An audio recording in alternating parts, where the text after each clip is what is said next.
새로운 한 주를 주신 하나님께 감사하면서 오늘 9월 9일 월요일 아침 예배를 우리 하나님 앞에 올려드리겠습니다. 다 같이 사도신경으로 우리의 신앙을 고백드립시다. 나는 전능하신 아버지 하나님 천지의 창조주를 믿습니다. 나는 그의 유일하신 아들 우리 주 예수 그리스도를 믿습니다. 그는 성령으로 잉태되어 동정녀 마리아에게서 나시고 본디오 빌라도에게 고난을 받아 십자가에 못 박혀 죽으시고 장사된 지 사흘 만에 죽은 자 가운데서 다시 살아나셨으며 하늘에 오르시어 전능하신 아버지 하나님 우편에 앉아 계시다가 거기로부터 살아있는 자와 죽은 자를 심판하러 오십니다. 나는 성령을 믿으며 거룩한 공교회와 성도의 교제와 죄를 용서받는 것과 몸의 부활과 영생을 믿습니다. 아멘. 우리 찬송 310장 하나님의 은혜로 함께 찬양드리겠습니다.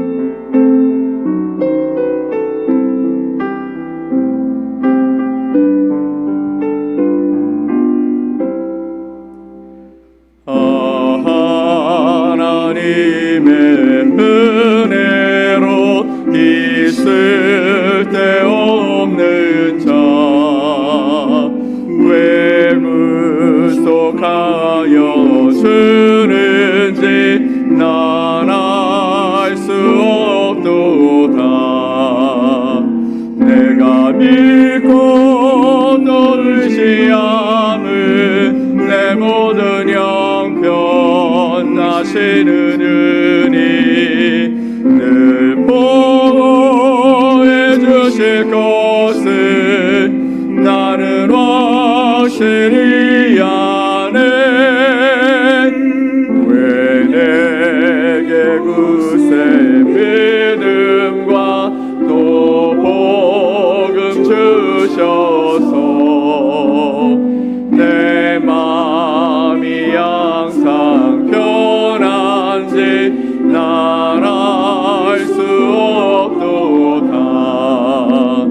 내가 믿고 또 의지함은 내 모든 형편 하시는 주님 늘 보호해 주실 것을 나는 확실히 아네. 내게 성령 주셔서 내 마음 감동해 주 예수 믿게 하는지 난 알 수 없도다. 내가 믿고 또 의지함은 내 모든 형편 하시는 주님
오늘 함께 보실 하나님의 말씀은 마태복음 5장 38절로 42절 말씀입니다.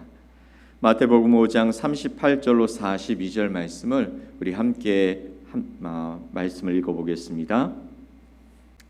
또 눈은 눈으로 이는 이로 갚으라 하였다는 것을 너희가 들었으나 나는 너희에게 이르노니 악한 자를 대적하지 말라. 누구든지 내 오른편 뺨을 치거든 왼편도 돌려대며 또 너를 고발하여 속옷을 가지고자 하는 자에게 겉옷까지도 가지게 하며 또 누구든지 너로 억지로 오리를 가게 하거든 그 사람과 심리를 동행하고 내게 구하는 자에게 주며 내게 꾸고자 하는 자에게 거절하지 말라. 아멘. 오늘 마태복음 5장 38절로 42절 말씀을 통해서 손에 좀 보고 삽시다라는 제목으로 여러분과 하나님의 말씀을 나누겠습니다. 오늘 마태복음 5장 38절로 42절 말씀을 바탕으로 설교를 준비하면서 예수님의 가르침을 좀 다시 한번 생각을 해보았습니다. 물론 말씀을 준비하면서 계속 보긴 하지만 그 가르침의 깊이 있게 말씀을 생각해 보면서 이 뜻이 우리의 삶 속에 어떻게 적용될 수 있을지 다시 한번 고민해 보는 시간을 갖게 됩니다. 이 구절에서 예수님은 구약의 이 보복법을 단순히 폐기하신 것이 아니라 더 높은 도덕적 기준을 세우시면서 사랑과 용서를 명령하셨습니다. 이 메시지는 그리스도인이 처한 모든 관계와 상황에서 여전히 중요한 의미를 가지고 있다라는 것을 다시 한번 확인하는 시간입니다. 그래서 오늘 말씀의 제목이 손에 좀 보고 삽시다라는 제목이었습니다. 복수와 보복은 인류 역사와 함께 해온 본능적인 반응입니다. 우리가 부당한 대우를 받거나 또 피해를 입게 되어지면 38절 말씀처럼 또 눈은 눈으로 이는 이로 갚으라 하였다라는 것을 너희가 들었으나 이 말처럼 눈은 눈으로 이는 이로 갚겠다, 되갚겠다라는 그 욕망이 우리 안에서 자연스럽게 생기게 되죠. 이는 당연한 것처럼 보이지만 사실 인간의 이 복수심은 그 자체로 자주 더 과하게 보복하고 싶은 마음으로 이어지게 됩니다. 이 본능은 현대 사회에서도 그대로 드러나게 되죠. 그래서 직장에서 또 가정에서 심지어 교회 공동체 안에서도 우리는 억울함이나 손해를 보았을 때 똑같이 아니면 더 크게 되돌려주고 싶은 마음이 생기게 됩니다. 여러분 그렇지 않으십니까? 그러나 예수님은 이 복수의 법칙을 재해석하시면서 새로운 길을 제시해 주셨습니다. 마태복음 5장 38절로 42절에서 예수님은 과하게 보복하는 것을 넘어서서 전혀 새로운 방식으로 반응할 것을 요구하셨는데, 즉 상대가 예상할 수 있는 보복이 아니라 사랑과 이해와 그리고 용서로 대하라라고 말씀하고 계시는 것입니다. 미국에 있는 마틴 루터킹 주니어 목사는 이런 말을 합니다. 사랑만이 증오를 이길 수 있다고요. 예수님의 가르침을 따라서 사랑과 용서가 정의의 싸움에서 중요한 원리가 된다라고 설교합니다. 구약에서 눈은 눈으로 또 이에는 이라는 이 법칙은 본래 과하게 보복하는 것을 막고 범죄에 대해서 적정한 처벌을 규정함으로 말미암아서 사회적 질서를 다시 규정하는 것으로 해석해 볼 수 있습니다. 하지만 예수님은 이것을 뛰어넘으셔서 보복을 전면 금지하시고 더 큰 사랑과 용서를 하며 가라고 우리에게 말씀해 주신 것이죠. 예수님은 단순히 우리의 행동을 통제하신 것이 아니라 우리의 마음 깊은 곳에 상대를 향한 그 악한 마음들, 또 그를 용서하지 못하고 그를 응징하겠다라는 이 욕구를 다루고 싶으셨던 것입니다. 그래서 그리스도인들은 더 이상 정당한 복수를 주장하지 않고 부당한 사랑을 실천하면서 새로운 삶의 윤리 앞에 서 있게 되어지는 것이죠. 우리가 그리스도인이라고 우리 자신을 이야기합니다. 그리스도인은 예수님을 따라 사는 사람을 의미하는 것이죠. 그분이 말씀하신 것, 그분의 삶의 길들을 쫓아가는 삶을 의미하는 것입니다. 예수님이 우리에게 말씀하시는 것은 정당한 복수가 아니라 부당한 사랑이라는 것이죠. 존 스토트 목사는 이 구절을 그리스도의 새로운 윤리로 해석합니다. 즉, 그리스도인은 세상과 다른 방식으로 살아야 한다라고 이야기했습니다. 우리는 본능적인 반응에 익숙하고 그것이 옳다고 생각하겠지만 그 대신 예수님의 명령에 따라서 사랑을 선택하는 삶을 사는 것이 그리스도 예수를 쫓아 사는 그리스도인의 온전한 삶이라고 이야기합니다.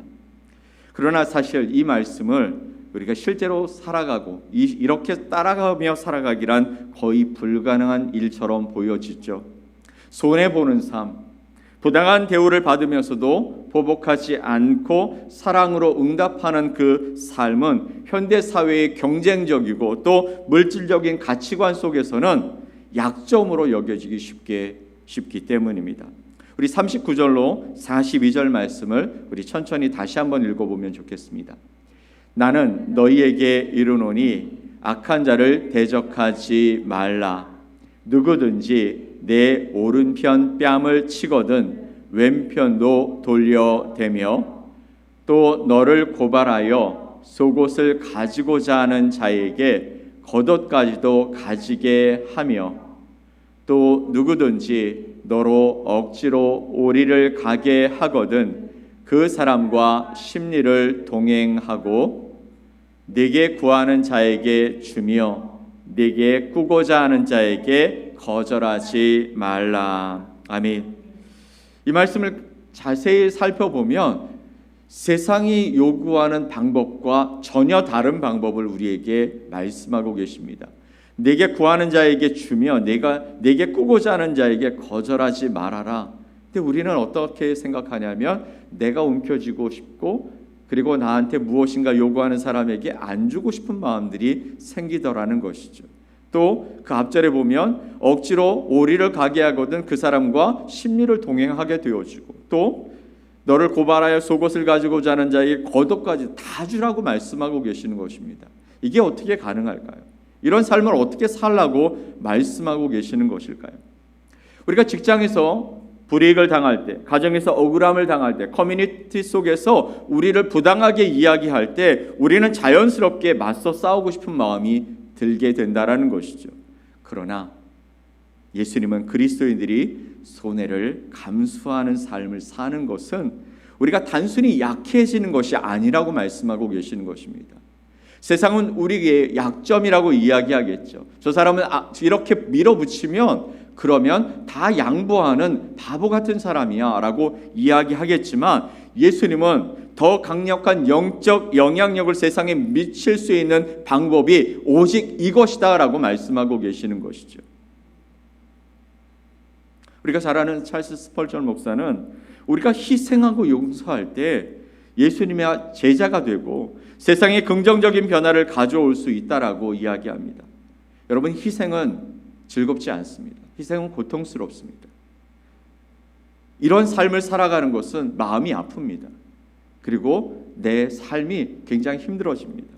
그런데 아무도 알아주지 않고 오히려 모자라거나 이상한 사람으로 취급할지라도 그 희생은 진정한 용기 있는 일이고 진실한 사랑을 할 줄 아는 사람만이 보여줄 수 있는 방법이 되는 것입니다. 이것을 통해 하나님은 세상을 변화시키겠다고 말씀하고 계시는 것이죠. 예수님께서 이 땅에 오셔서 보여주신 가장 위대한 사역이 무엇입니까? 바로 십자가에서 자신을 희생하신 것입니다. 자신을 그 십자가에서 내어주시며 우리를 용서하신 것입니다. 예수님은 십자가에서 우리의 죄를 대신 지셨고 모든 부당함을 참으셨으며 거기서 보복하지 않으셨다라는 것이죠.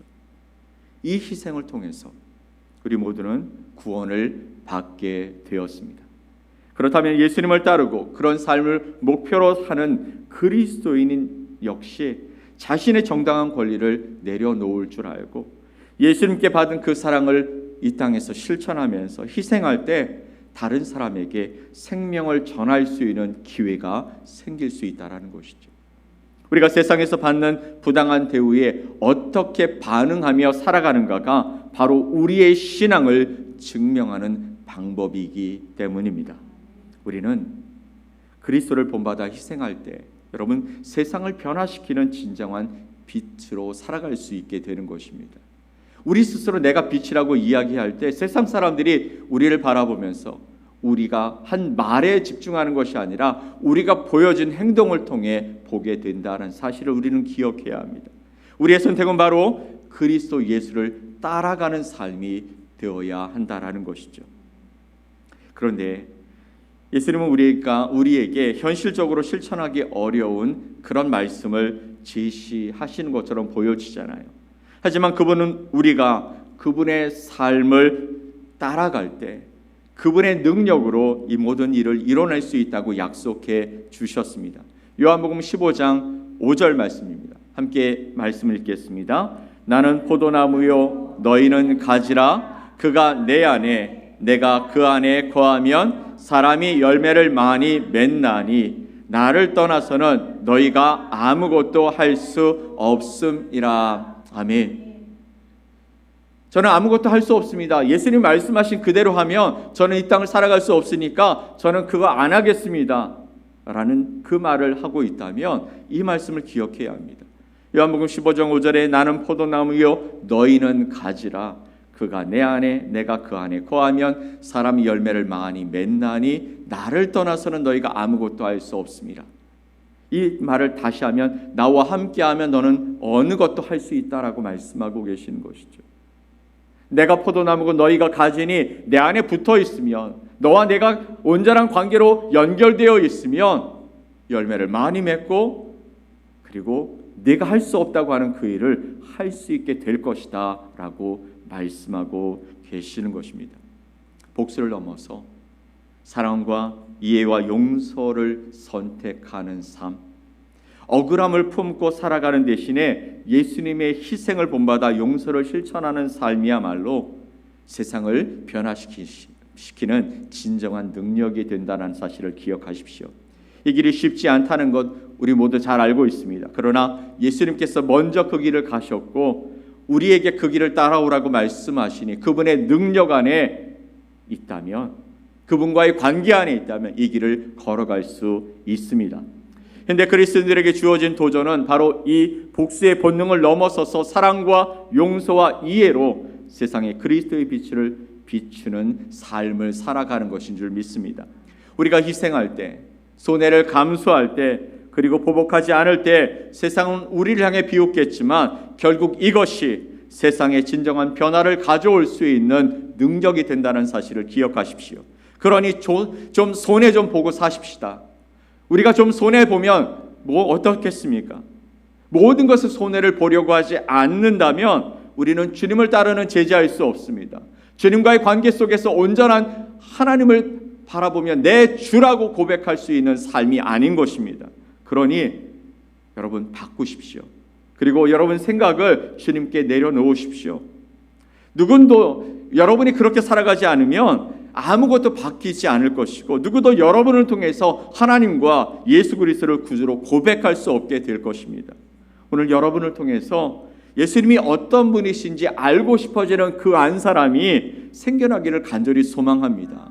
여러분의 삶을 통해서, 여러분의 행동을 통해서, 여러분의 사랑과 이해와 용서를 통해서 누군가가 예수님의 빛 앞에 나와서 그 예수님을 구주로 고백하는 놀라운 은혜가 있기를 간절히 소망합니다.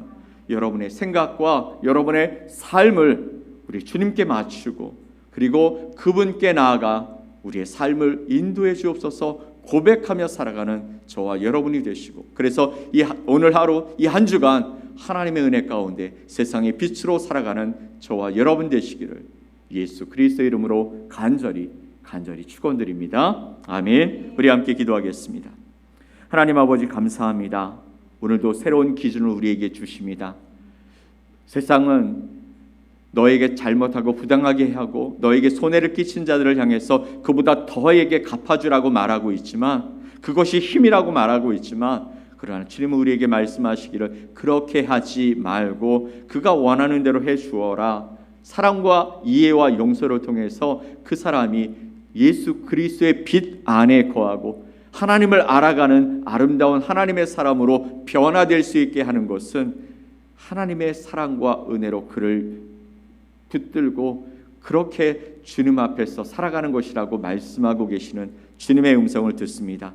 우리의 생각으로 이것을 판단하지 않게 하시고 성령 하나님 오늘 내 삶 속에 오셔서 이 말씀이 녹아지고 이 말씀대로 살아가는 은혜가 우리 안에 있게 하여 주시옵소서. 주님을 기대합니다. 하나님께서 우리에게 보여주신 그 길, 하나님께서 우리에게 베풀어 주신 그 사랑을 내가 받았는데 이기적인 사랑으로 바뀌지 아니하고 이것이 온전히 흘러가는 통로가 되어져서 이 땅을 변화시키고 이 땅의 악한 생각들을 예수 그리스도의 생명의 빛으로 비추어서 아버지 하나님께서 기뻐하시는 아름다운 나라로 만들어가는 거룩한 하나님의 백성들이 되게 하여 주시옵소서. 오늘도 주님의 말씀을 듣고 그 말씀대로 살아갈 때에 주님께서 열어주시는 복된 길을 걷게 하여 주시고 주님과 함께 동행하는 그 길이 기쁨이 되게 하시고 감사의 고백이 되어지는 한날이 되게 하여 주시옵소서. 그렇게 우리를 이끌어 가실 주님을 기대하며 예수 그리스도의 이름으로 기도 올리옵나이다. 아멘. 하늘에 계신 우리 아버지여, 이름이 거룩히 여김을 받으시오며 나라가 임하시오며 뜻이 하늘에서 이루어진 것 같이 땅에서도 이루어지이다. 오늘 우리에게 일용할 양식을 주시옵고 우리가 우리에게 죄 지은 자를 사하여 준 것 같이 우리 죄를 사하여 주시옵고 우리를 시험에 들게 하지 마시옵고 다만 악에서 구하시옵소서. 나라와 권세와 영광이 아버지께 영원히 싸움나이다. 아멘.